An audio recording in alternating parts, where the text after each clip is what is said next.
Welcome back to the sim. So in this one, we're gonna play with SPAD.neXt and configure an Alpha Yoke for a normal Cessna 172.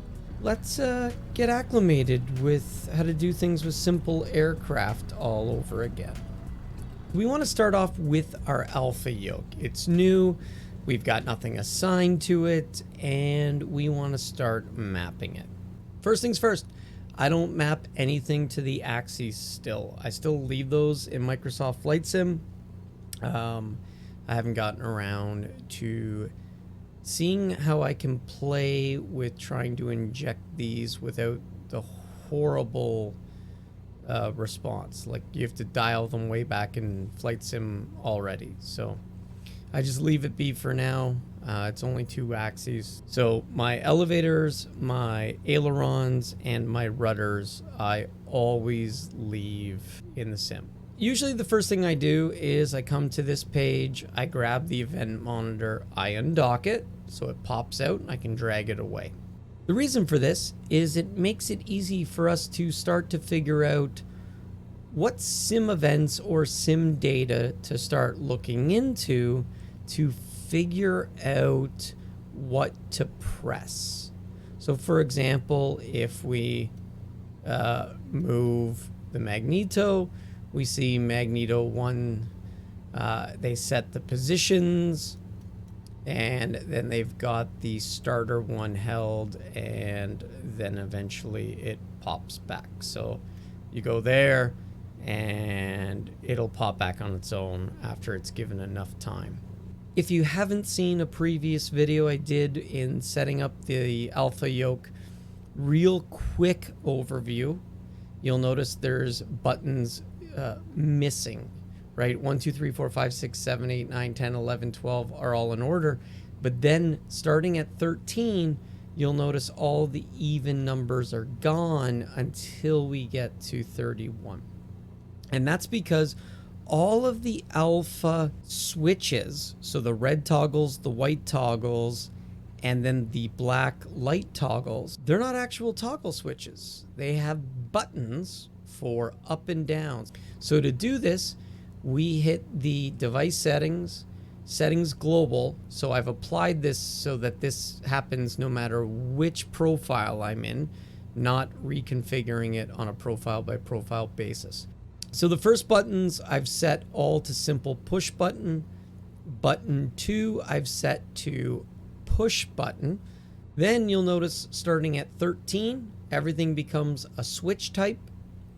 And then I just disable the down position of all these switches because I don't want the clutter and I don't want to see them. So I've disabled all of the evens all the way up to button 30. And then the starter mag key starts at 31, 32, 33, 34, 35. And I made those all switches because that way we can leverage on and off states switched into it. That's pretty much it. I left the hat switch active. The axes are active, but I could just simply hide them and then I would never see them since they're mapped in the sim. But everything else is completely unmapped, no mappings whatsoever in the sim. Now, if I've made these changes, it's going to tell me I have to restart. So I would shut down and restart. Not only did we pop out our event monitor, you'll notice I like to use the little blue Lego block. The Lego block, when enabled, every time we move a switch, you'll see it's going to jump to it and put our focus. Let's kick into it with our Magneto. So 31, I've got my mag set to the off position. So I'm going to add event. When switched on, right, we are going to add an action, send simulation event, right, and we are going to look for Magneto 1 underscore set. So just like it. There it is. And the value will be 0, or should be for that. So we're going to click OK. Awesome. So let's go ahead and we're going to use switched on for button 32, add action, simulation event, mag1 set, value of 1.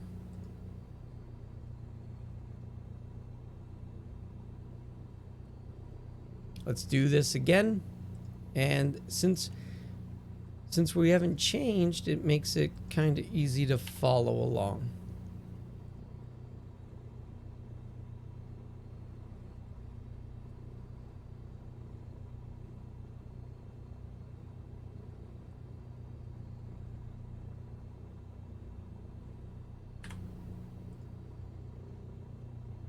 Okay, so in theory, we should have, yeah, there's the left mag, there's the right mag, there's both. So currently the Magneto set is working exactly how we wanted. Perfect.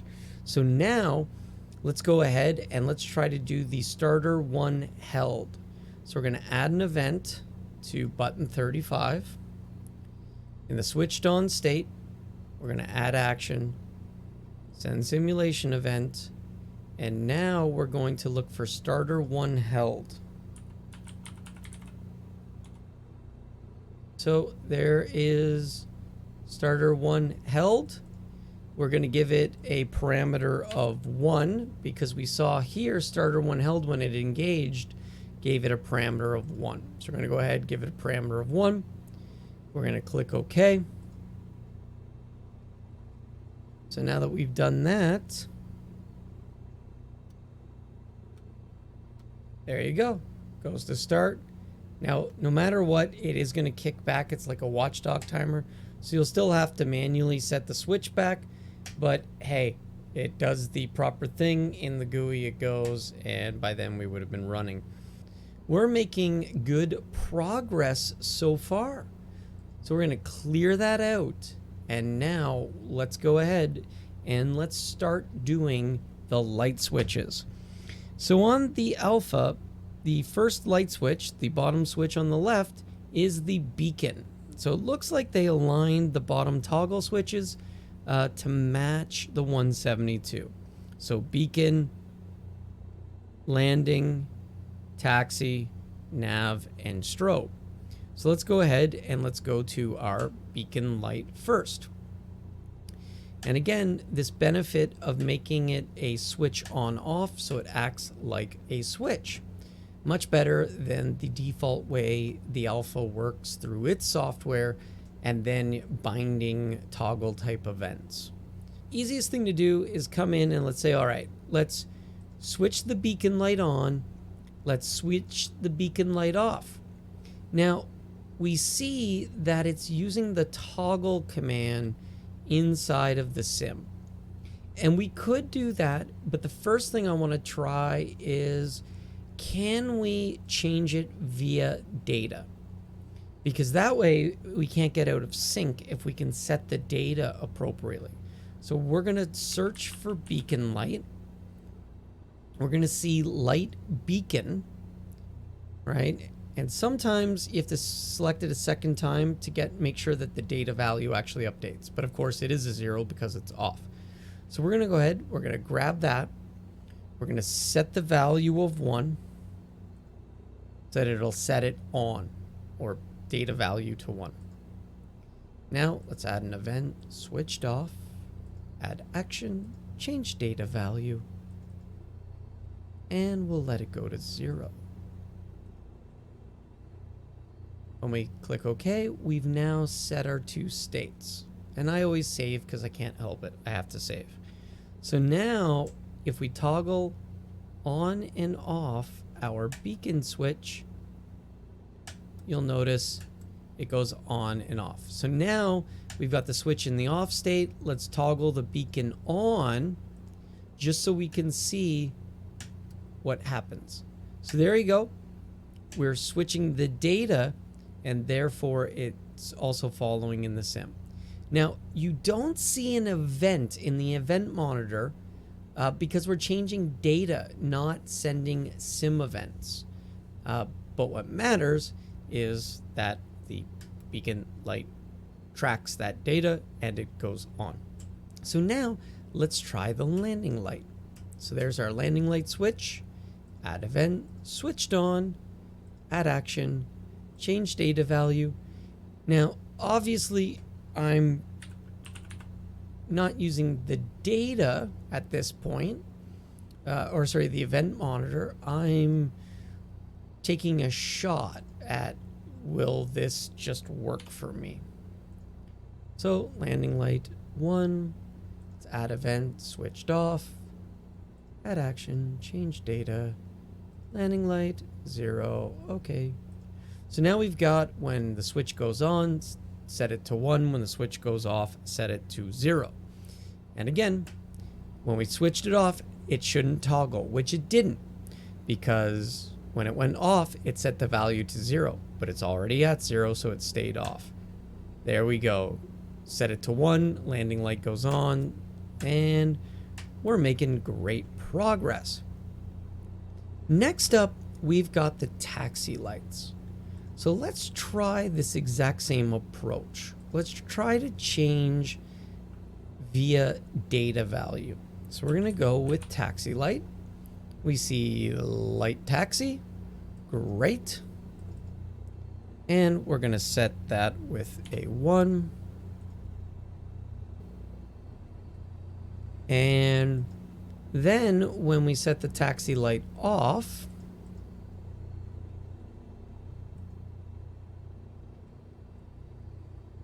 light taxi, set that to 0. All right, so same type of thing. We're going to flip it off. Wait, but that's at 0. And then that toggled it. And then that's at 0. This was intentional to show that sometimes some weird things happen. So for some reason, this light switch, no matter what, even when it follows external data, it always needs the toggle command. So now we have a problem. And it's funny because we could use the toggle command here. But again, they can get out of sync. And then for some reason, whether you set a 1 or a 0, it always fires toggle. Doesn't care. But this is where we leverage the awesome power of conditions within SPAD.neXt. So when we do a switch on, we can add a condition or a check. It looks at something to decide whether or not this event should be loud. Or, because you can assign multiple events to a switch, you can have multiple checks. So when that switch goes on, it could be 5 or 6 different things it looks at and send different events based on those checks. Hence also having and conditions. I could check multiple things that all have to validate for it to send the event. So here we want to look at the taxi light, and if it equals 0, well, then it's perfectly fine. And what we'll do is we'll get rid of that. We'll add action, send simulation event, and we'll look up toggle taxi lights so that it matches what it's doing. But here it'll only send it if the switch is currently 0, which is what we want. We don't want them to get out of sync. So now we come here, we add a condition, select the data, right? And then we're gonna go to taxi lights.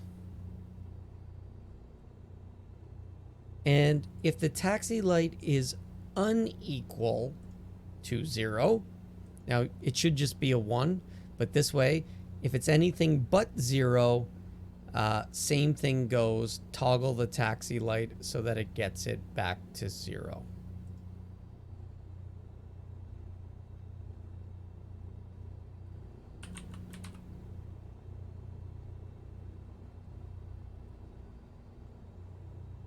And we'll delete the old action because we only need the toggle.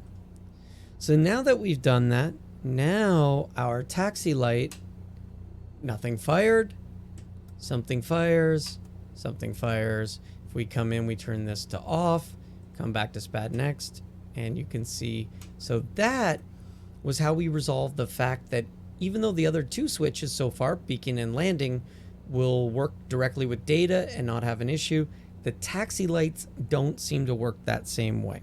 Next up, we've got our nav lights on number 27. So let's add event, switched on, add action, change data value, and we will look for, there it is, light nav. Let's go ahead and set that to a 1. And then just like we did for switched off, add action, data value, light nav, 0. And again, we should have a nice, happy nav light. Switching it down doesn't toggle on, so off is off, on is on. And then yes, switch that on, same thing. You can see we're keeping it perfectly in alignment. Moving to the strobe light, we can show one of the other benefits of SPAD.neXt and copying. So here, while we're still on button 27, I can come here, I can copy all events, I could go to 29, I can now paste it, and it applies those things. Now, again, just a couple events, it's basically just as fast, but you know, I can just click here and find it as well. And then just another way of doing it and another opportunity to show an option for how to set events. Whoops, hit that, then that. So now they're changed to strobes. For switches, we're gonna move on to the master switch. Clear out our event monitor. So now we want to come in here. Alpha Yoke matches the layout of the Cessna 172, alternator on the left, battery on the right. If we toggle the alternator, we can see that it uses the toggle alternator 1 command. So we can do the conditional switches just like we did with the landing lights. However, I like to at least try to work directly with the data, as that saves the hassle. So we're going to look up alternator 1, engine generator 1, and this is, click away, come back, and you'll see it's currently set to 1. So this is what the toggle alternator will switch. If we come down to engine master alternator 1, you're also going to see that that's engaged. So we can try this one, or we can try the engine generator. So let's go ahead and try engine master alternator 1. Same approach, set value 1 when on, and we're going to apply the exact same thing, but 0 when it goes off. So we can look at our alternator switch. Oh, look at it go. Let's turn it off. We go off. Oh. So now our alternator is out of sync. So again, same thing. When we're setting this data value, the switch is firing off the toggle alternator. So again, for this to work well, we're going to add a condition. We're going to change the data value. We're going to go to him when it equals 0, because when it's off, only then when switched on do we want this command to fire. And we'll come here real quick. We will change the data value. When it does not equal 0, we will fire off this event as well. However, since we know working with the data doesn't work on its own, I'm going to go ahead and we're going to change this to the alternator toggle. So we're going to go ahead and toggle alternator 1, just like what they're doing. Now, alternator on, alternator off. These events might also work without data. So we see these, so let's go ahead and grab this. And, whoops, sorry, that one should be the off.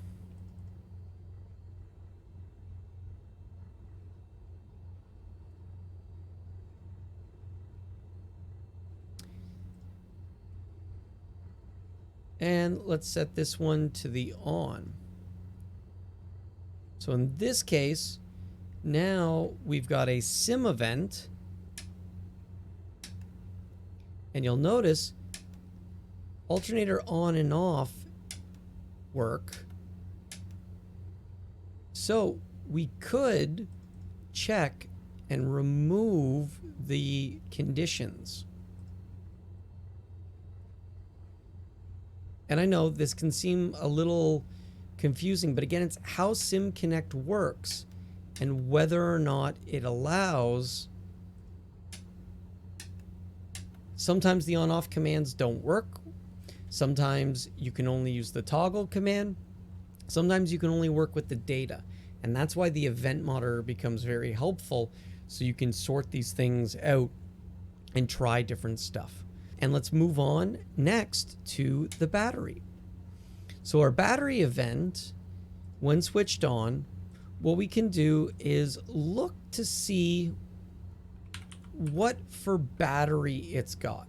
So it has a master battery on and a master battery off. So let's go ahead and let's just use those again, because it seems like those worked last time for our alternator. And again, this is a simulation event or a SimConnect event. So this does not require any kind of LVAR or HEvent, HVAR bridge. Battery goes off, battery goes on. Let's put the battery off. Off is off, on is on. So there you go. We've got our alternator done. We've got our battery done. Avionics bus 1. All right, so we clear it out. And let's start with the Avionics masters. Now, when these are switched, we see a whole bunch of stuff that toggles. But like the master and the battery, let's try first to send a simulation event, and let's look for Avionics. So we see an Avionics master 1 on. So let's go ahead and let's try that. And we'll send that command, and then we'll add an event for switched off. We'll try Avionics master 1 off. All right, so, and there you go. Using that also fully works with the Avionics master switches. Perfect. So my guess is if we come here, we do a quick copy all, go to this guy, paste, hop on in, change that to 2 on.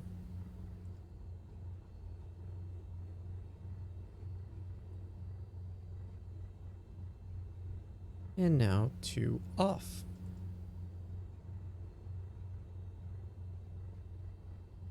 Save, because we can't help ourselves. So there we go. So now we've gotten all of our switches done.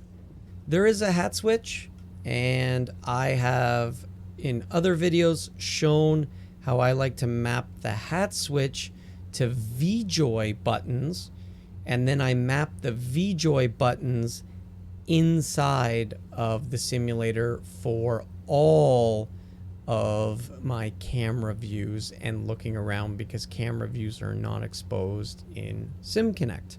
Button 1.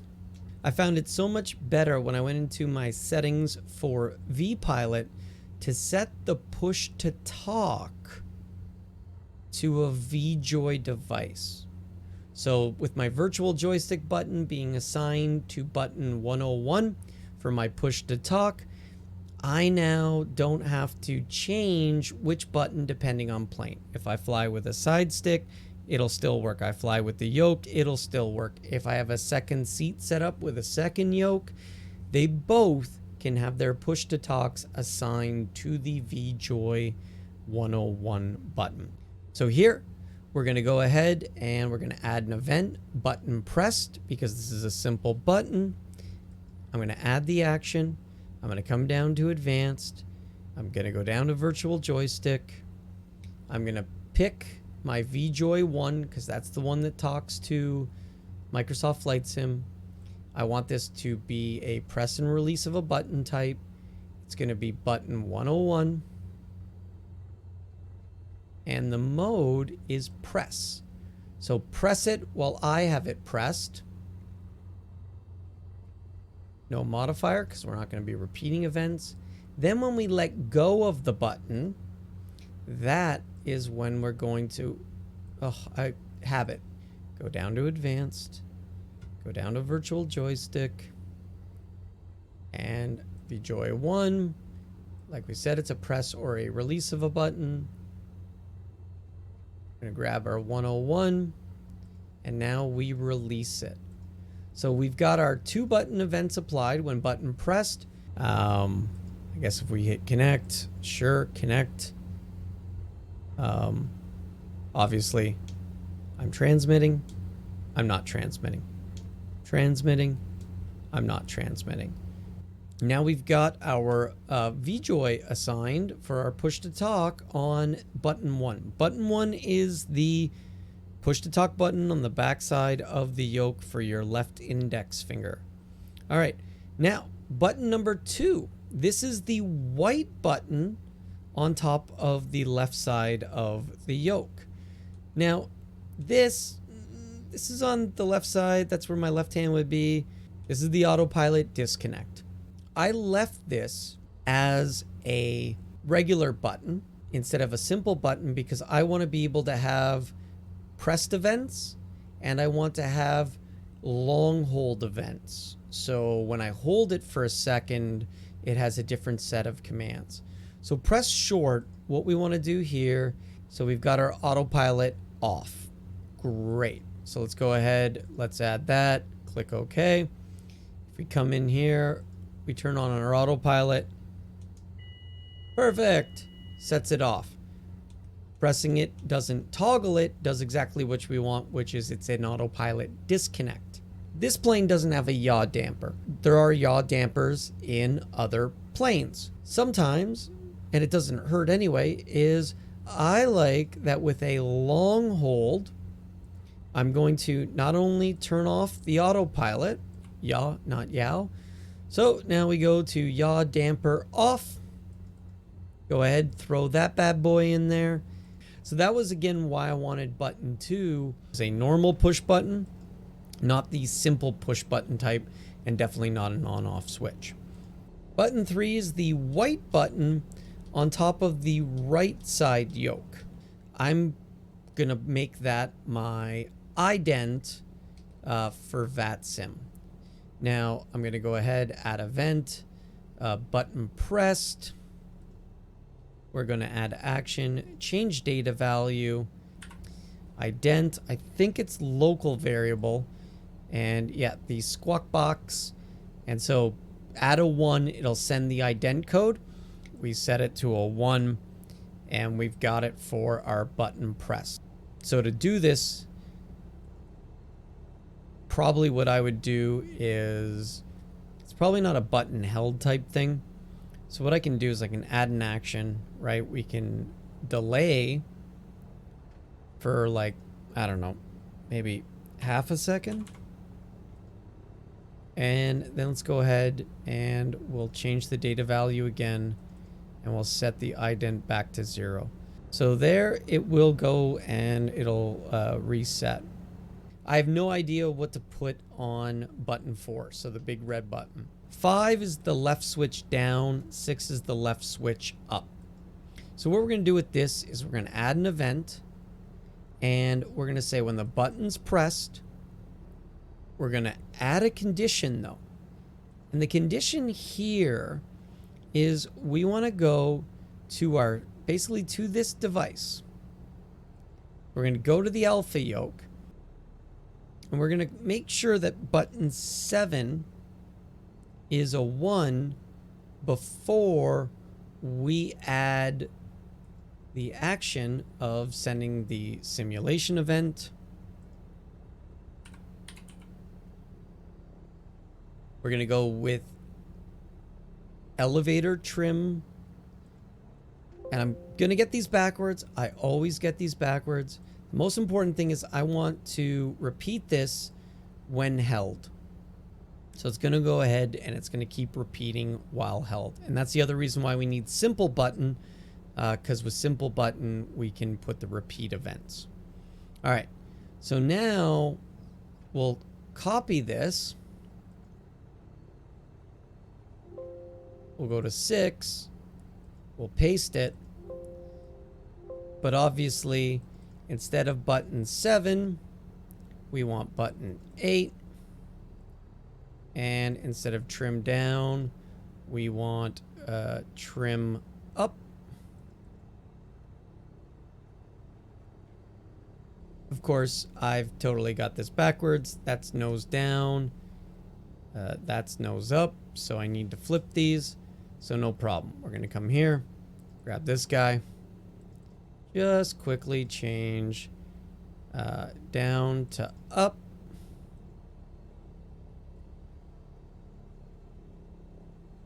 And let's change up to down.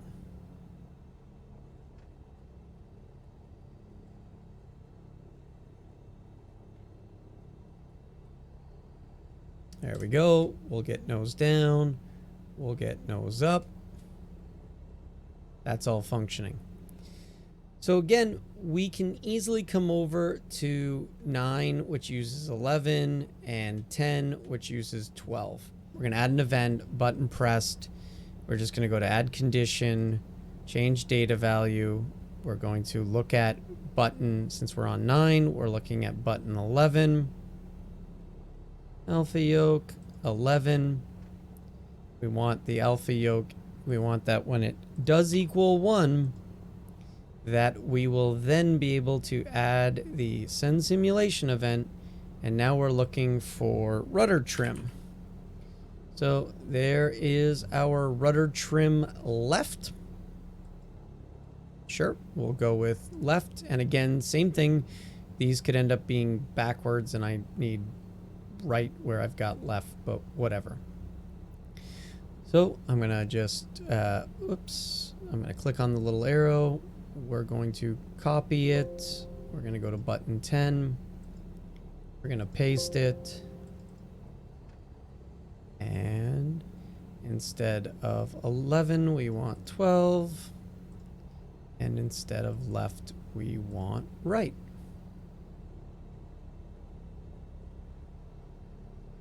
I think all we need to do now is publish the device. So I'm going to go ahead. We're going to hit publish. And we're going to make this Microsoft Flight Sim. So we'll call it single engine piston. All right. And when I do this, I want the complete device, and I want all aircrafts so that it's easier for everybody to find, though they may have a hard enough time just searching for it. So I'm going to go ahead and we are going to add this. So we have successfully published this. Let's pretend we're coming into a Cessna 172 for the first time. And we've got a brand new profile. So let's create an empty profile. Right? And so now in our profile, we are SPAD demo new. Nothing is assigned to anything. So here's my Alpha Yoke. I've got nothing assigned to it. So what I'm going to do is I'm going to click on a button. I'm going to go to that online snippets button. I'm going to click on all aircraft. Now, the thing you'll see is sometimes it looks like there's different Alpha Yokes. And my guess is out there could be a lot of different. So if I hit show all devices, you're actually going to see that there are a ton of Alpha Yokes because of how they're all kind of named. Alpha Flight Controls, all kind of different. So if you just show all devices, right, and if you type in Les O'Reilly, then what you're going to see is you'll get all this. So all the devices I've published. If you scroll down to Microsoft Flight Sim, and now we're looking for, there it is. I'm blind after A32, right? So there is our thing. FS Alpha Basic Single Engine Piston. And I click on that, and I want to replace everything. Yes, boom. So now all of those events that we all walked through in programming and how to do have all now been completely remapped. So from a basic empty profile, starting new, that's all you have to do. Click on one button, click on online snippets, and pull it in. Now, yes, you absolutely could do somebody's online profile. They have online profiles. The only problem there is you don't know what else with other switches and panels. So it's kind of a mix. You could do that and then start pulling things in that you've already done that you like. I prefer the approach of taking my profile, even if it's creating a new one, or creating it from a profile that I already have. So for example, I took the Cessna 172 G1000 and I used the new profile from this to create my Cessna 172 6-pack, so the one that has the steam gauges. And so we did that, right? So that when I started this, I had a bunch of my other panels, like my radio panel and my switch panel and my 737 MCP. So I use this instead of a Cytec multi-panel. I've got one, I just don't use it. And this then is all we built, right? Was this brand new Alpha Yoke that had no assignments to it. And then we published it. So again, it can be helpful when you've got a bunch of stuff that you already like and not having to basically throw it away. All right, guys, the other thing that's great about this is nothing we used here relies on the beta or the alpha. It will all work with 9.10.0, you know, the release version. But hey, I'm always running on the alpha. It's great. Thanks again for watching. As always, drop a like, subscribe if you haven't, would be nice. Just at least says, hey, this is useful. And if there's anything else, just like this video, somebody brought it up in the Discord channel. It's like, yeah, ideas of things to show, right? If I don't know, I won't know to make it. All right.